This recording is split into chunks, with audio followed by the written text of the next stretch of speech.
I mean, I think you'll know that when an institution like ours has public lectures, quite often people come along who have some experience of the topic being spoken about, and on occasion, it's quite rare, but it does happen, that somebody will approach the speaker and will have information or a story to tell that actually takes the research of that person forward quite significantly. And so it's really interesting and rather wonderful that is what has happened in this case, and that you're here to carry out this interview. My father was born in 1922, and he had a younger brother who was born in 1930, about 8 years younger than him. He had a typical middle-class German Jewish upbringing. They were of a moderately Orthodox family, and he had a very happy childhood, and he always referred to his family life in his early childhood, uncle this one and tante that one, and all the funniest stories associated with that, and his close non-Jewish neighbours, how he enjoyed life with them. And as far as I know, he went to the normal non-Jewish school and was quite happy until, I think, the events probably of 1935, when of course he had to leave. I know this because later on in life he did have to get some copies of certificates, birth certificates, and so on, from the city of Worms, or from the local area of Biblis, and he wrote to the Burgermeister of Biblis in a very formal manner, sehr geehrter Herr Bürgermeister, and back came the reply in the familiar Lieber Horst. Of course, I provided with all these certificates. And this man also brought him up to date with the gossip of what happened to this one and that one from his class. And it turned out that the Burgermeister of Biblis was in fact in his class. So before 1935, I must assume that he went to an ordinary non-Jewish school, and he was part of the normal children's scene.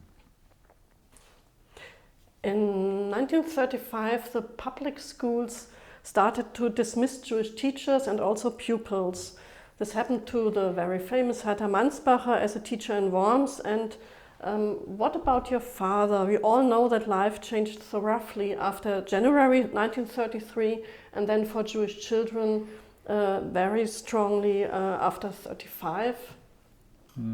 Well, this is the period that, although my father was already growing up and becoming more aware of his surroundings, as that period went on, he would speak less and less about it. I only know that he was in an ordinary school and that he transferred to what must have been a Jewish training school because of this letter from his primary school friend that I referred to earlier, who became the mayor of Biblis. So all I know is that he did change schools. He did get some sort of training in carpentry, and in fact there is an exemption certificate, i.e. I think exemption as an alien in this country, from being, I don't know what the word is, locked up, I suppose, that he was in fact a joiner. So, and in fact, I do remember as children, he did make some quite nice little tables and little cupboards and so on. So he was quite proficient at woodwork. And so he must have had training with the prospect of emigrating. And so we approached 1938 and the so-called Crystal Night, the pogrom in November 38. And we know from several eyewitnesses that the synagogue in Worms was set 2 times ablaze and that Hertha Mansbacher, the teacher in the Jewish school there, tried to stop the flames. She had, as it seems, help from colleagues and pupils. And this is where her father seems to step into the picture. The story is that he was on his way home and he saw that the famous Worms synagogue with the famous Rashi chapel was in flames, and then he helped to put the flames out. It's only that I've read subsequently that there were 2 attempts and the details, but he never mentioned anything about that. And that as a result of that, he was arrested and ended up in the Buchenwald concentration camp, and he was 16 at the time. So he was 16 at the time when he was arrested. Yes. In what the documents say, directly in the Judengasse in Worms. Yes. He was like snatched there and then taken to Buchenwald with other people, with other Jewish people from Worms there. And from documents we know that he was released in December 1938. So it seems like only 1 month, but I think that it had a great impact on a 16-year-old boy, nearly adult. So it seems like it was really like a huge thing he experienced and had to take with him through his whole life. Yes, he never spoke about it, except I have to say once when in more recent years we were looking at the very, very famous photograph of the liberation, I think, of Buchenwald, and he saw somebody in the photograph with his head on a cup. And he just said, well, if you lost that cup or if it was stolen, then you would starve because you couldn't get your food. And I think that was the one and only reference he ever made to me anyway, to his experience there. Otherwise, he just never mentioned it. As children, my sister and I knew that this had happened, but I don't remember ever being told formally. It was as if we knew it by osmosis. Somehow or other, it just sort of infused into us, but neither of us can remember a formal occasion when we ever spoke about it. And now you have documents from the International Tracing Service on his incarceration in Buchenwald. And there's also mentioned something like he brought with him like 1 coat or 1 pair of socks, etc. And when I look at these documents from whatever person, it always has a great emotional impact. And did you understand your father better after seeing these documents, or was it like touching something untouchable? Well, of course, unfortunately, my father has passed away about 23 years ago, and the climate has changed, and a lot more research is going into what actually happened, and people are more open about talking about it. Whether, if he were alive today, he would join in that general openness, I don't know, but certainly it was very interesting to see. I suspect his effects were really the clothes that he was wearing when he was arrested. But yes, it is still upsetting to see this sort of detail. Yes. So he was released after 1 month in Buchenwald, and then he emigrated, I think, on his own to England. Yes. As far as I know, his parents managed to secure a place for him on the Kindertransport, although at 16 he was below 17, which I think was the age limit, and whether that was the basis of his release from Buchenwald, that they had secured this place for him, I don't know. But from what I've read about the situation, I think that probably was the case.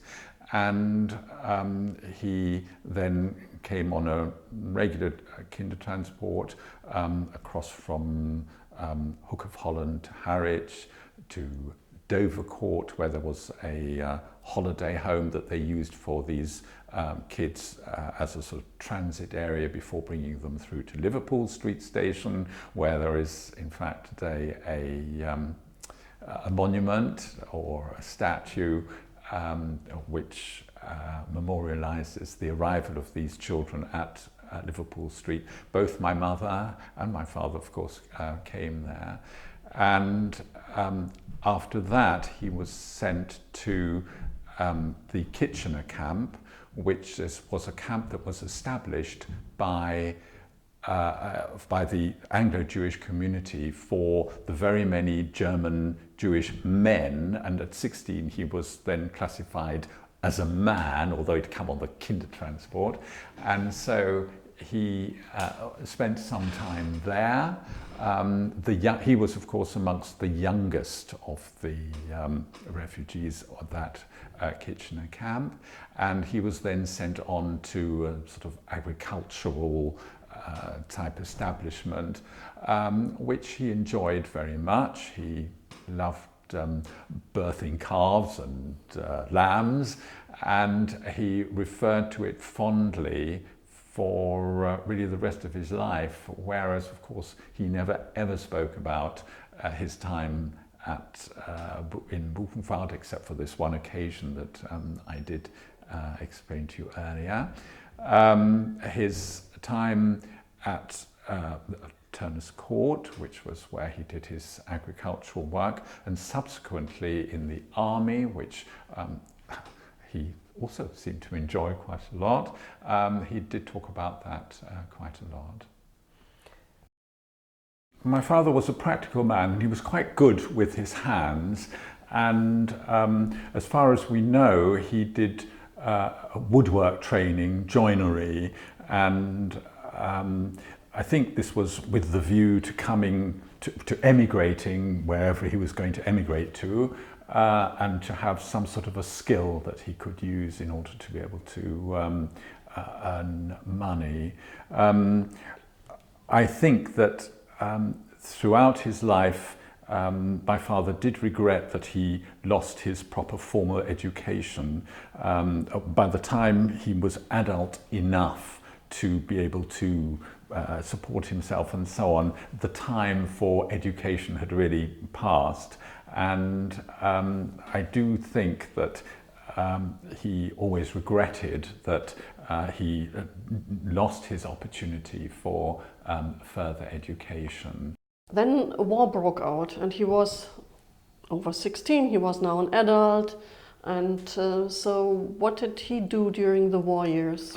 He didn't want to join the Pioneer Corps. Most of the continental émigrés joined this division of the British Army, and it was called the Pioneer Corps, and they did all sorts of menial work to assist the proper troops. And he wanted to do proper fighting, and he wanted to be part of the main scene. And I don't know quite how this worked, but he joined up with the Royal Armoured Corps, the RAC, and he participated in the Normandy campaign. He didn't go across on day naught, but he must have gone across about a few days later, day 5 or day 6, and he was in the tanks, a sort of tank corporal, if you like, and he went through France, and eventually he ended up, after the war, he was stationed in Hamburg, and he took on an interpreter role. He was already interpreting German, English, German, I think during the war, but of course afterwards I think it became more of a full-time occupation, and I think probably on that basis he got promoted to a sergeant. So there you are, a sergeant in the British Army with a German accent. He knew that he was doing the right thing and he was fighting for a cause that he knew perhaps better than most of the other recruits with him. He knew exactly what he was fighting against. Coming back to his army time, he never ever spoke about it, but in later years, i.e. only about 10 years ago, we found out that he was actually present at the liberation of Belsen. There was an advert in the AJR journal, and it was from what turned out to be a previous a colleague of his in the army, and we went to visit this colleague in the depths of Wales, and he told us, and he provided us with photographs, that he was very friendly with my father, and my father actually had a camera, and between them they used that camera to photograph the terribly gruesome photographs that we are all familiar with from the liberation of Belsen, and that my father took a picture to a chemist and wanted them to develop it, and when they saw the negatives they just couldn't believe what they saw and they refused to make the prints. So the strange thing is that my father never ever mentioned it. He did not even mention it to my mother's brother's wife. My mother's brother, I think, was in the Pioneer Corps, and he did go to Belsen when it was liberated, and he ended up, and he actually married one of the people who was liberated, and she came to England, and we knew her very well.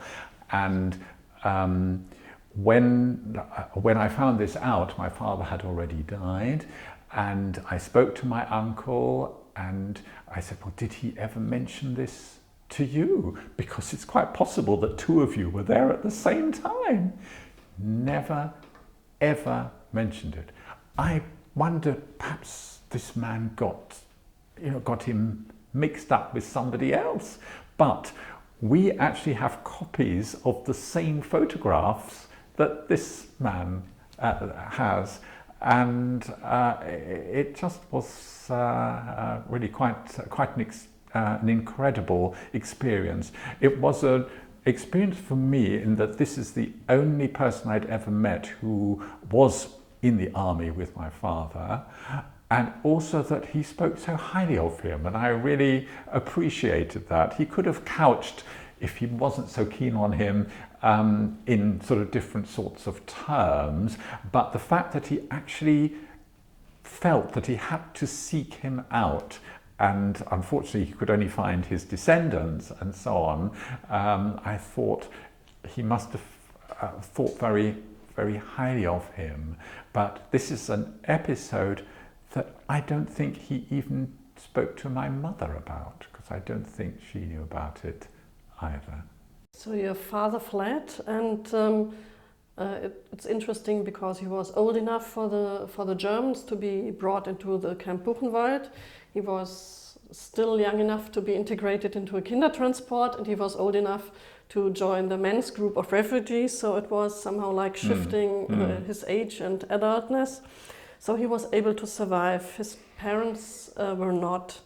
And so what did he knew, do you know about their fate, and what happened to them? Because I think it's very hard to survive and to leave the parents behind.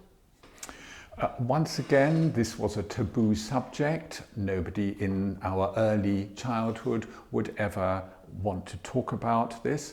There was a particular word that people always used. They perished. When you heard, oh, somebody perished, you know that they died in terrible circumstances, one way or another during the Holocaust period.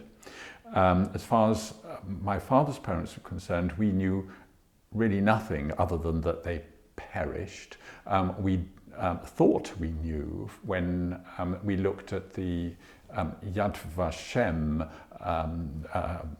memorial sheet, and it was written that they had been sent to Theresienstadt and then gassed.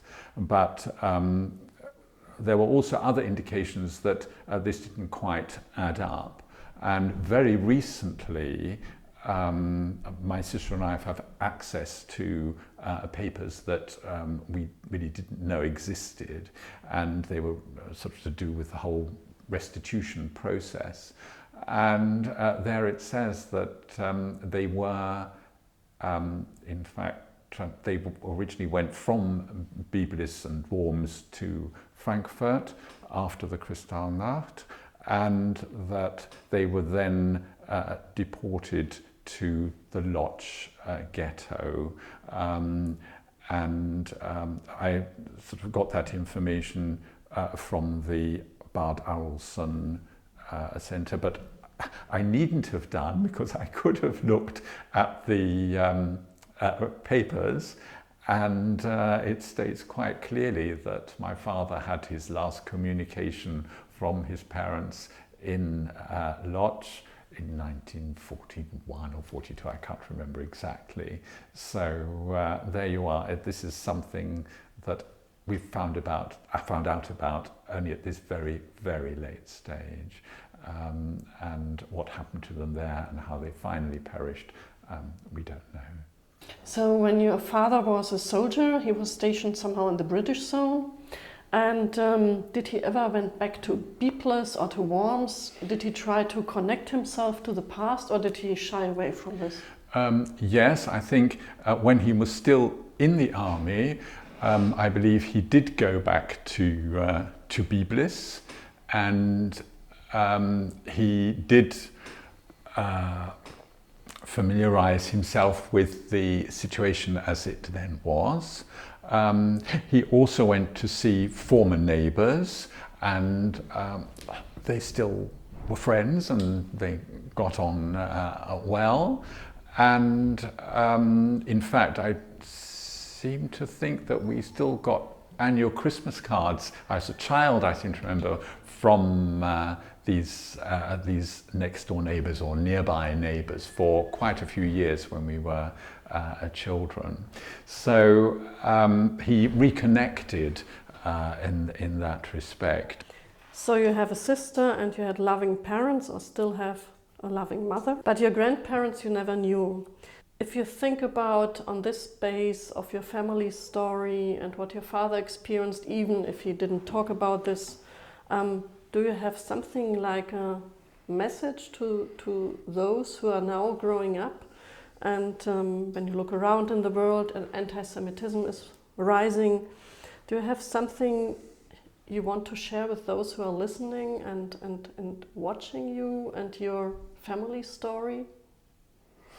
I think when I said earlier that our parents wanted to give us a normal upbringing, they didn't want to burden us with all the horror stories and all the terrible events that they went through.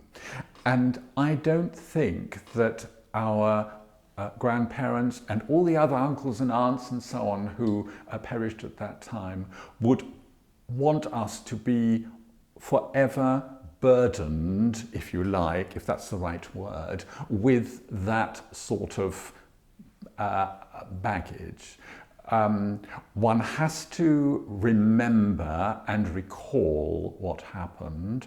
My participation in this sort of exercise is a confirmation that as the descendant of one of the last members of the Worms community, or as far as my mother was concerned, the Berlin community, that I have a sort of personal connection with their events, which my children in turn will not have, although of course they knew their their grandparents. But my sister and I were so brought up in this atmosphere that although we were not there, we almost feel part of it because it was part of our family life. But life has to go on. One's ordinary daily life has to proceed. Jewish life has to go on as well. I think the best memorial to the past is an active Jewish life, and to ensure that this life and its educational and learning aspects continues. There is a place for memorialization. We have within the Jewish calendar the 9th of Av and various other fast days where you remember tragedies not only of the recent Holocaust, but previous tragedies, and it is important, and it is incorporated into the liturgy that we remember this, but it must not become the sole source of our existence or of our Jewishness. When you think about Germany today, what is your attitude? Do you think about the country as somehow like your heritage, or do you connect to through your father's family? I think it's also for you like a question. As far as I'm concerned, we were brought up with a certain Germanic influence in the sense that we had the language all around us, not only from our parents, but from their friends and so on. And so again, this seeped into us. Also cultural influences, particularly as far as music was concerned. Music is my primary hobby, and I do love the classic German composers, Haydn and Mozart and Beethoven and Schubert and Brahms, and it resonates with me. I just have to divorce it from other aspects of German, what should I say, German activity, if you like, at the time. I feel that through education and through speaking with people, that the problems of the past should not be forgotten, and they should not be glossed over. I really appreciate that you shared with us all these experiences and thoughts and emotions, and I would love to end with a hope to see you in Worms and to show you around on your father's footsteps. Thank you very much.